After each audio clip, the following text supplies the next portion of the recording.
Bueno, tengo la misión de presentarles sintéticamente el contexto en el que surge la teología del cuerpo. Para algunos de ustedes, lo que voy a compartir va a ser muy conocido. Para algunos de ustedes va a ser demasiada información, no se preocupen. Es importante al menos que les suenen algunos nombres, que les suenen algunos nombres de filósofos, algunos nombres de procesos históricos. Es muy importante eso, porque nosotros solo podemos dimensionar la obra de Juan Pablo II cuando la ponemos en contexto, en ese marco que la hace resaltar todavía mucho más. Primero tenemos que decir quién es Juan Pablo II y quién es entonces desde su infancia. Esto es muy importante, la cronología. Al menos 3 o 4 fechas tenemos que tenerlas bastante agendadas. 1920 nace en Polonia. Acuérdense que en 1914 había comenzado la Primera Guerra Mundial, una guerra tremenda. A los 9 años muere su madre. Él está vinculado, por supuesto, a la fe desde siempre. En 1938 comienza sus estudios universitarios y en 1939 ocurre la invasión de los nazis. De hecho, la Segunda Guerra Mundial, dicen algunos, comienza con la invasión de Polonia por parte de Alemania. Tiene que interrumpir sus estudios universitarios. Ya estaba vinculado con otro grupo de jóvenes, jóvenes cristianos, jóvenes católicos, pero también tenía amistad con jóvenes judíos, con jóvenes de otras iglesias. Él tiene entonces que, para evitar ser enviado al servicio militar, comienza su trabajo en las minas y luego en una fábrica. Y en 1940 va a ocurrir algo muy importante, que es el encuentro con Jan Tiranovsky, que le presenta, le da a conocer a San Juan de la Cruz, que va a ser muy importante, tanto en sus estudios universitarios posteriores, la licenciatura que va a hacer luego en filosofía, como incluso en la teología del cuerpo. Va a ser muy, muy importante San Juan de la Cruz. Así que ese encuentro no fue fortuito, sino que fue realmente providencial con Jan Tiranovsky. En 1941 muere su padre. Juan Pablo II ya comenzaba a desarrollar bastante intensamente su tarea, su obra como artista, vinculado sobre todo al teatro rapsódico. Era un teatro donde se difundían ideas, no es que él simplemente quería como ser, bueno, artista por ser artista, sino que tenía una finalidad también, su pertenencia a este grupo de teatro, eran patriotas y promovían la libertad también a través del arte. En 1943, en este contexto todavía, recordemos que los nazis están presentes en Polonia, ingresa al seminario, descubre su llamado al sacerdocio, se decide a comenzar su formación.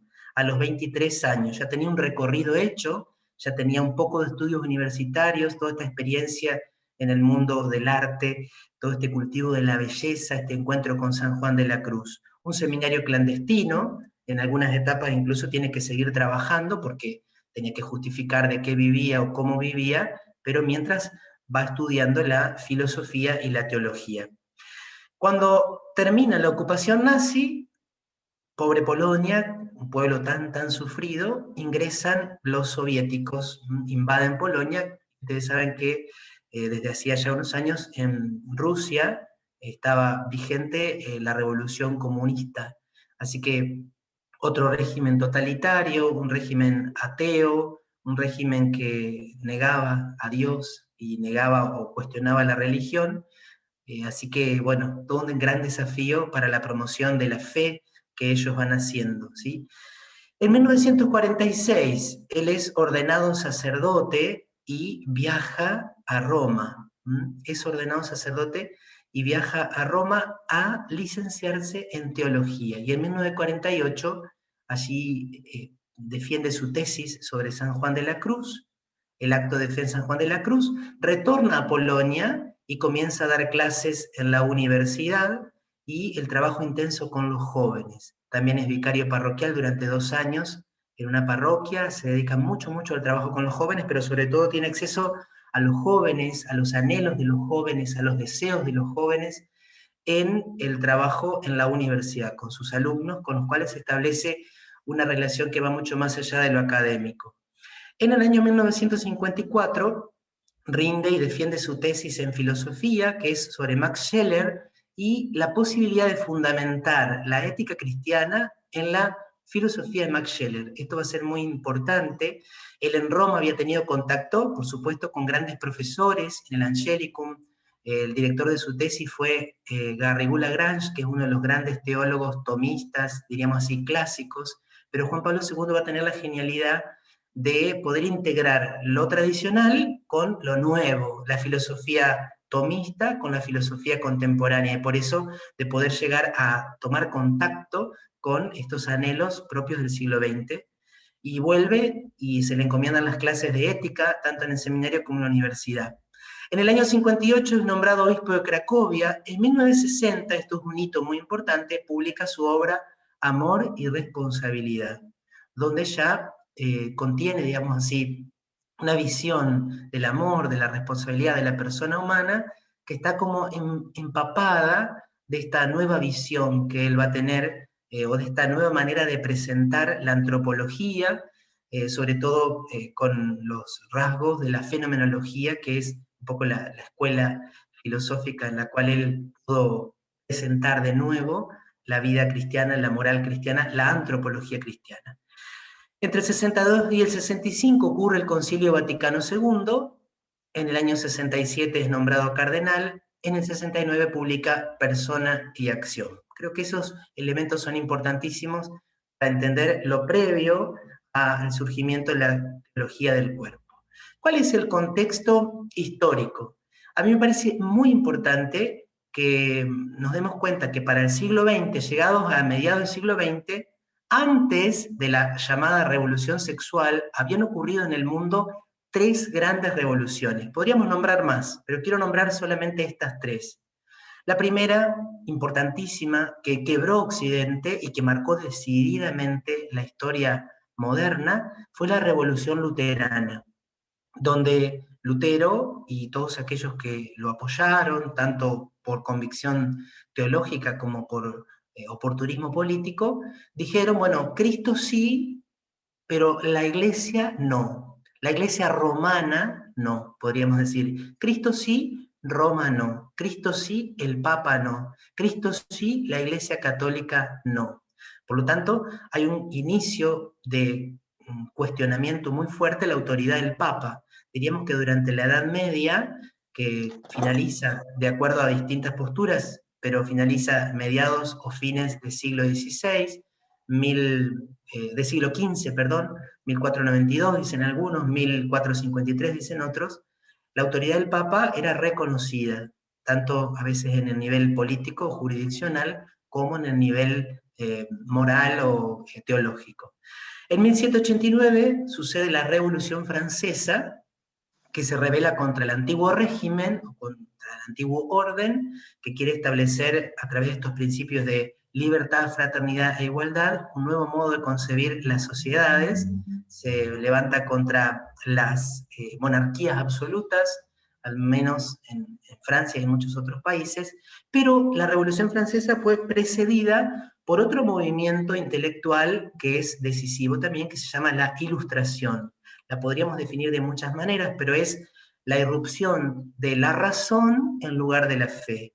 Entonces, Dios es reconocido todavía, de hecho los grandes filósofos de esta época son todos teístas, pero es un Dios al cual se accede por la razón. Sería como el Dios de los filósofos, el Dios de Aristóteles, el Dios de Platón, pero no el Dios revelado en las Sagradas Escrituras. Por eso podemos decir que esta ruptura es Dios sí, Cristo no. Dios sí, Cristo no.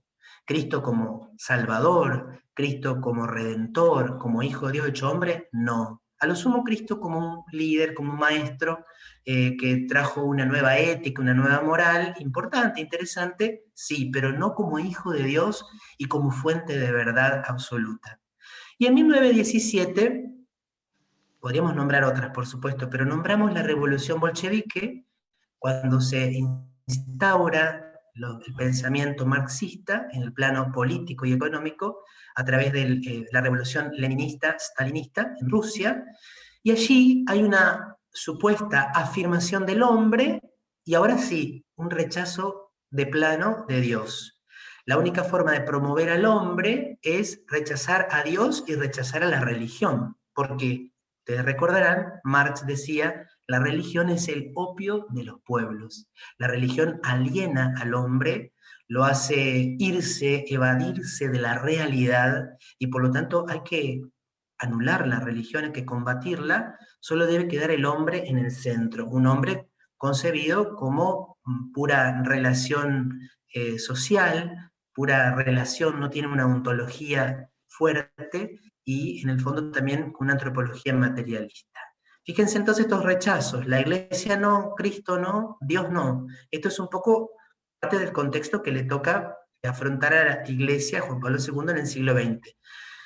Por supuesto, la experiencia de las guerras, vamos a hablar de la Primera Guerra Mundial, de la Segunda Guerra Mundial, de la Guerra Fría como amenaza, también suscita a partir de la década del 50, después de la gran desilusión que fue la Segunda Guerra Mundial, en muchos lugares una ansia de disfrutar la vida, de gozar de la vida, porque en realidad no sabemos cuánto tiempo más vamos a poder vivir, porque ya pensábamos que después de la Primera Guerra ya no iba a haber otra guerra así, que la humanidad había aprendido la lección, vino una Segunda Guerra. ¿Quién te asegura que después de la Segunda Guerra no va a venir una Tercera Guerra Mundial?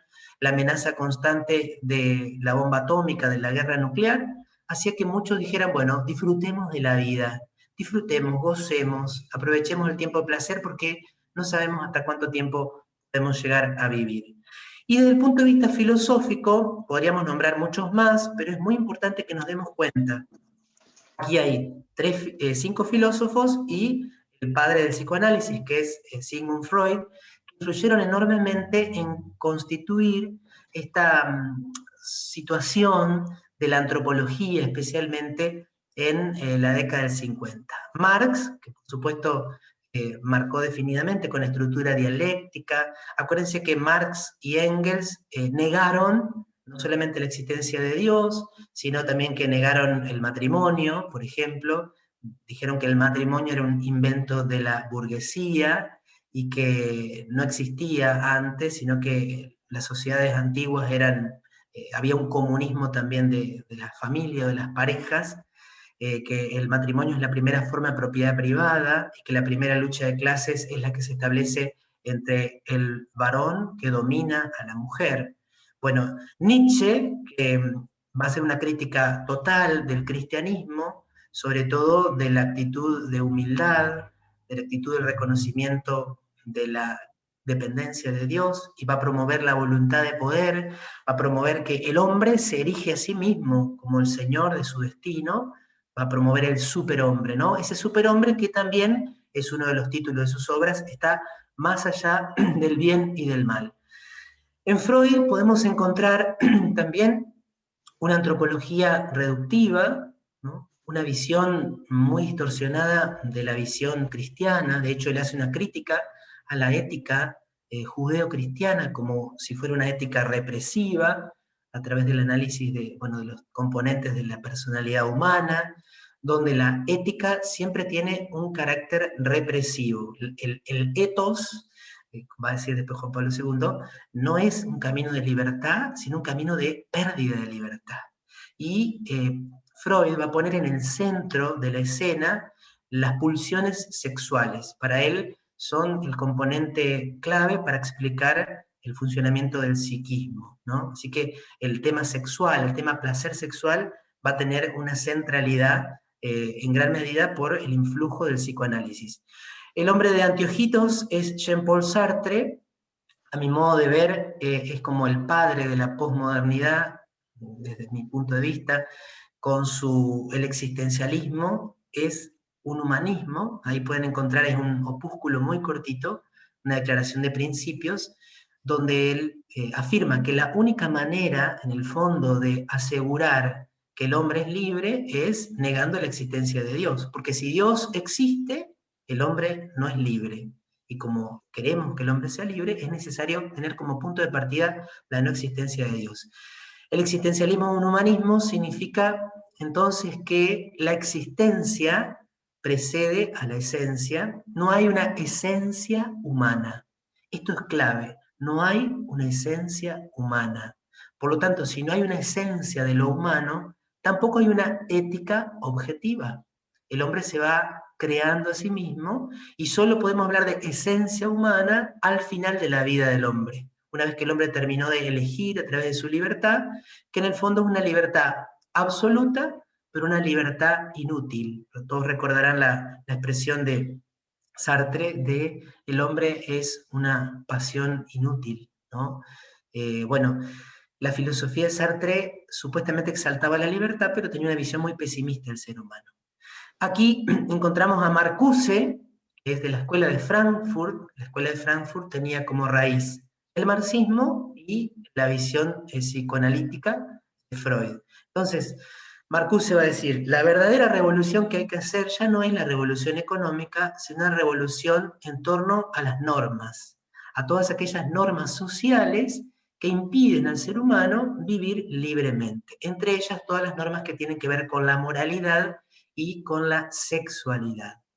Por eso, en su obra Eros y Civilización, él afirma que la civilización, este conjunto de normas como represivas, impiden la vivencia plena del Eros, de un Eros que sea auténticamente libre y que permita a las personas como ejercer su auténtica dignidad. No, no son esas palabras las suyas, pero para que se entienda.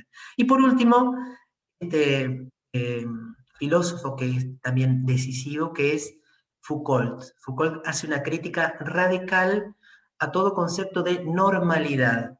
Dice que todo el discurso sobre la normalidad, en el fondo, es un ejercicio de poder, ¿no? Y es necesario como deshacer, deconstruir toda sensación de normalidad. No hay nada en realidad normal esencialmente, sino que aquellos que tienen el poder, a través del discurso, construyen la verdad e imponen por la fuerza a los demás eso que ellos consideran verdad y por lo tanto lo consideran normal.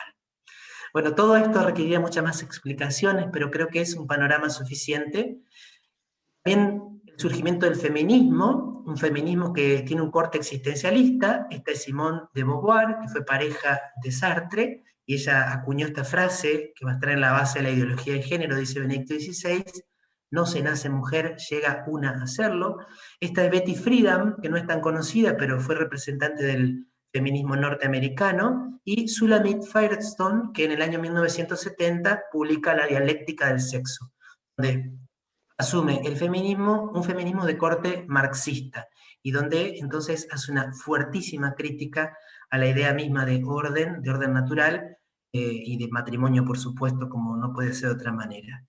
En el contexto científico ocurre, por ejemplo, que Alfred Kinsey es un autor que publica sus investigaciones sobre sexualidad humana y dice que todas las expresiones sexuales son igualmente normales, que la heterosexualidad es común simplemente por una cuestión de apariencias. Es como que la sociedad asume la heterosexualidad como algo normal, pero que en el fondo, cuando las personas no tienen ese corset represivo de la sociedad, la sexualidad es polimorfa. Bueno, este hombre fue un delincuente, llega hasta justificar el incesto, y en sus investigaciones incluía abusos de menores, como para probar que también los niños podían tener orgasmos. Y hay un hecho decisivo. Incluso este titular es de un artículo de la BBC, dice la pequeña pastilla que provocó la revolución económica más significativa de finales del siglo XX, el surgimiento de la píldora anticonceptiva. Esta obra pone este título, La revolución de la píldora, y algunos van a decir que la primera ruptura es justamente la de la sexualidad humana con la procreación. Esa es la primera ruptura que desencadena todo el resto de manifestaciones de la revolución sexual. Se cumplieron 50 años de la píldora en 2010, y este es un afichecito que circulaba también por los medios de comunicación. 50 años de fiesta. Ya no tenemos el riesgo de la procreación, sino que ahora podemos vivir la sexualidad libremente. Esto permite que las mujeres pasen a ocupar un lugar distinto en la sociedad. ¿Qué pasaba en la Iglesia? Década del 40, década del 50 surge la Nouvelle Théologie, que proponía salir de los esquemas rígidos de la escolástica y abrirse a las nuevas filosofías. Por supuesto que aquí hay grandes teólogos, Congar, también Chenu, podemos hablar de Henri de Libac, allí podríamos incluir incluso a Joseph Ratzinger, pero algunos de ellos se alejaron de la doctrina de la Iglesia o estuvieron ahí al borde de salirse de la enseñanza de la Iglesia y eran bastante críticos con el magisterio.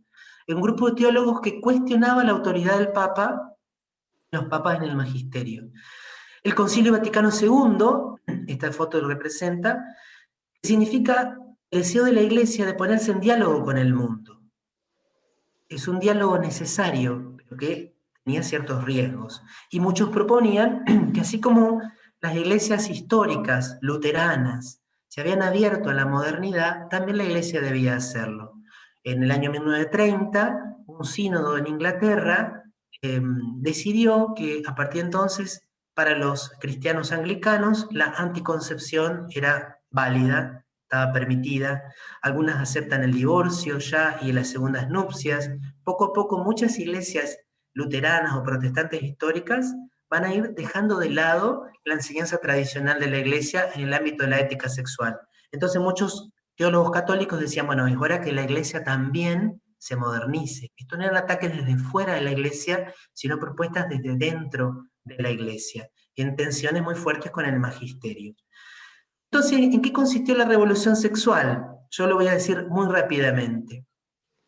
También, como las anteriores revoluciones, fue fruto de rupturas. La primera ruptura es sexo sí, hijos no. La anticoncepción y el aborto. Podemos tener sexo, disfrutar el placer sexual sin los hijos. Les recomiendo un video que está en inglés, pero está subtitulado en YouTube, que se llama La economía del sexo, y marca el cambio tremendo que se dio con la aparición de la píldora anticonceptiva, que es un método que permite evitar la concepción sin perder placer. Luego, como consecuencia también, sexo sí, matrimonio no, como fruto de todas estas propuestas filosóficas, lo de Marcuse, no a las instituciones que reprimen. Incluso algunas feministas llegaban a decir el matrimonio es la tumba del amor salvaje, se propone el amor libre fuera de ese marco institucional social. Pero después se dio un paso más, sexo sí, amor. ¿Es necesario? No es necesario. No es necesario que haya amor. Mientras haya libertad, es legítimo buscar el placer, aunque no haya un vínculo afectivo. También, simultáneamente, se comenzó a cuestionar la forma, el modo. ¿Es necesario que haya diferencia sexual? ¿Es necesario que haya heterosexualidad para que pueda haber sexo? ¿Quién dice? ¿Por qué tiene que haber diferencia sexual? Entonces ya desde el año 50, 60, 70, bueno, recuerden que Foucault era homosexual, entonces se promueve romper la estructura heterosexual como si fuera la única capaz de responder a digamos, ese deseo del hombre de disfrutar de su sexualidad. Y el punto final de la revolución sexual, esto ya es más contemporáneo, década del 90, con la aparición de Judith Butler y otras pensadoras, la ideología de género. No hace falta ni siquiera una identidad sexual. Se va a cuestionar no solo la heterosexualidad, sino la misma definición de varón, mujer, masculino, femenino, que ya no son este esquema binario la única manera de concebir al ser humano, sino una de las tantas posibles. Por lo tanto, toda esta revolución también tiene un matiz económico. Recuerden que otro dato, no lo dije, es la aparición del cine y de la televisión. Aquí está Hugh Hefner, que es el creador de Playboy. El cuerpo como objeto de placer, de disfrute, de compra-venta, la difusión de la pornografía de manera masiva. Y bueno, esto que tiene que ver con las luchas pacifistas. Recuerden que era la época de la guerra de Vietnam. Hagamos el amor y no la guerra. Entonces, en el año 1968, una propuesta de protesta obrera se transforma en una propuesta, una revolución o una protesta estudiantil que abarca a universitarios y artistas. Entonces en Francia, en ese que se va a llamar Mayo francés, los jóvenes pasan al centro de la escena y los reclamos ya no van a ser contra la burguesía, contra los capitalistas, no van a ser los proletarios frente a los que tienen el capital, sino los jóvenes o estos nuevos detentores de la cultura, que son los artistas, los intelectuales, frente a todas las estructuras de censura. En ese contexto, 1968, y luego de que el tema estuvo estudiado durante varios años, Pablo VI publica la Carta Humanae Vitae. Pablo VI va a decir que el amor humano es a la vez humano, ¿no? Tiene que ser sensible y espiritual, porque el ser humano es sensible y espiritual.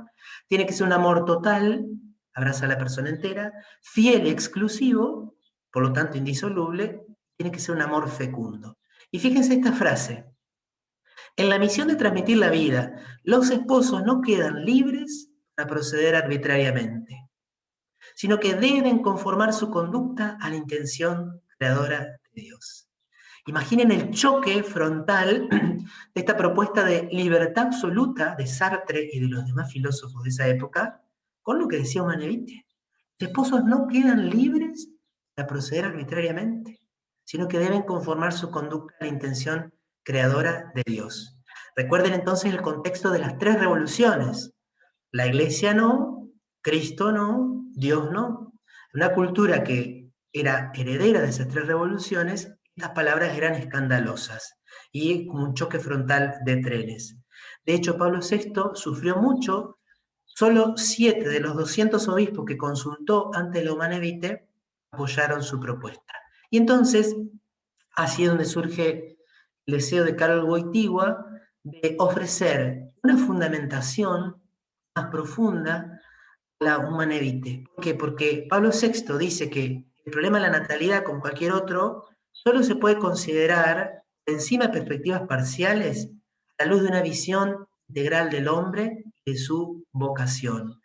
Karol Wojtyła fue uno de los pocos obispos que apoyaron a Pablo VI en ese momento de mantener firme la enseñanza de la Iglesia, porque él sabía que esa enseñanza tenía un fundamento mucho más profundo, no era solo una norma moral. Según las investigaciones de Wallstein, Juan Pablo II para el año 77-78 ya tenía preparada esta obra y la iba a publicar como un libro. Fue elegido papa, entonces decidió no publicarla como un libro, sino transmitirla a la humanidad a través de 129 catequesis, 129 discursos pronunciados, que después tuvieron el formato de 135, algunas no fueron pronunciadas, como ustedes saben. ¿Qué es lo que quiso hacer Juan Pablo II entonces con la teología del cuerpo? Ofrecer a la Iglesia y a la humanidad la visión integral del hombre y de su vocación, no solo natural y terrena, sino sobrenatural y eterna.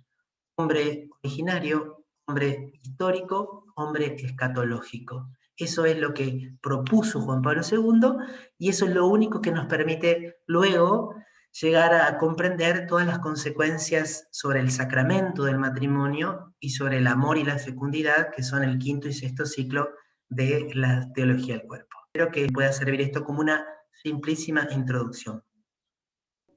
Gracias, padre. Nos encontramos pronto, padre. Chao. Gracias, padre.